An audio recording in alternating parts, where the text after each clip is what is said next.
தம் கிருபை பெரிதல்லோ என் ஜீவனிலும் அதே இம்மட்டும் காத்ததுவே இன்னும் தேவை கிருபை தாருமே இன்னும் தேவை கிருபை தாருமே.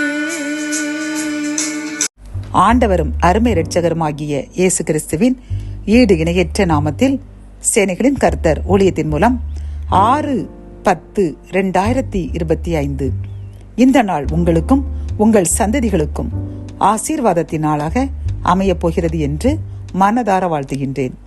இன்று நாம் அறியவிருக்கும் கிருபையின் வார்த்தைகள் யோவான் 3:27 பரலோகத்திலிருந்து ஒருவனுக்கு கொடுக்கப்பட்டாலொழிய அவன் ஒன்றையும் பெற்றுக்கொள்ள மாட்டான். கத்தோலிக்க வேதாகமம் இவ்வாறு கூறுகின்றது. விண்ணிலிருந்து அருளப்படாவிட்டால் எவரும் எதையும் பெற்றுக்கொள்ள முடியாது என்கின்றது.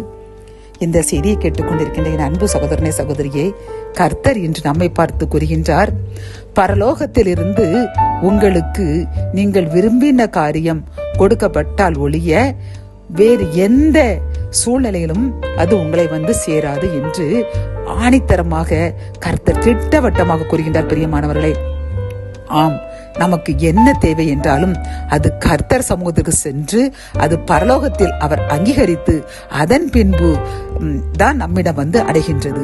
நம்முடைய பிரயாசத்தினாலோ அல்லது நம்முடைய நற்கிரிகளினாலோ அல்ல, கர்த்தருடைய கிருபை அவருடைய இரக்கம் நம்மீது எப்பொழுது ஏற்படுகின்றதோ, நம்முடைய விண்ணப்பத்தை அவர் எப்பொழுது செவிசாய்த்து கேட்கின்றாரோ அப்பொழுதுதான் பரலோகத்திலிருந்து நமக்கு ஒத்தாசை அனுப்பி நமக்கு தேவைகளை நிறைவேற்றி நம்மையும் நம் சந்ததிகளையும் ஆசீர்வதித்து அது மட்டுமல்ல நம்மை பாதுகாத்து வழிநடத்திக் கொண்டிருக்கின்றார்.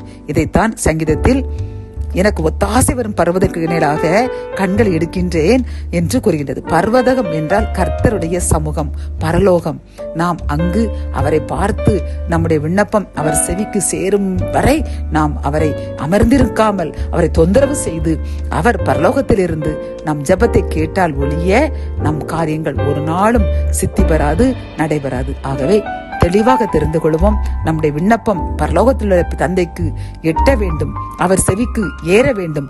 அவ்வாறு நம்முடைய ஜெபம், நம்முடைய வாழ்க்கை அமைய வேண்டும். பிரியமானவர்களை, நாம் தாழ்மையான வாழ்க்கை வாழ்ந்து அவருக்கு எப்பொழுதும் அவரை தொந்தரவு செய்து அவரை துதித்து பாடி அவரை நம்ம மகிமைப்படுத்தும் பொழுது பரலோகத்திலிருந்து நமக்கு தேவையான ஆசீர்வாதங்களை அளவில்லாமல் தருவார். ஜெபம். என் அன்பு தகப்பனே, பரலோகத்தில் இருந்து உமக்கு பிரியமா இருந்தால் மட்டுமே நாங்கள் எந்த ஆசீர்வாதத்தையும் பெற்றுக்கொள்ள முடியும் என்று நன்கு அறிந்துவிட்டோம். இனி நாங்கள் பரலோகத்தில் இருக்கிற உம்மை மகிமைப்படுத்தும்படி துதியினாலும் பாட்டினாலும் மகிமைப்படுத்துவோம். அதன்படி ஆசீர்வாதங்களை பரத்திலிருந்து அளவில்லாமல் பெற்றுக்கொள்வோம். இதற்கு நீர் எங்களுக்கு கிருபை தாங்க. எப்பொழுதும் துதிக்க பாட எங்களுக்கு நல்ல சந்தோஷத்தையும் நல் இதயத்தையும் தாங்க.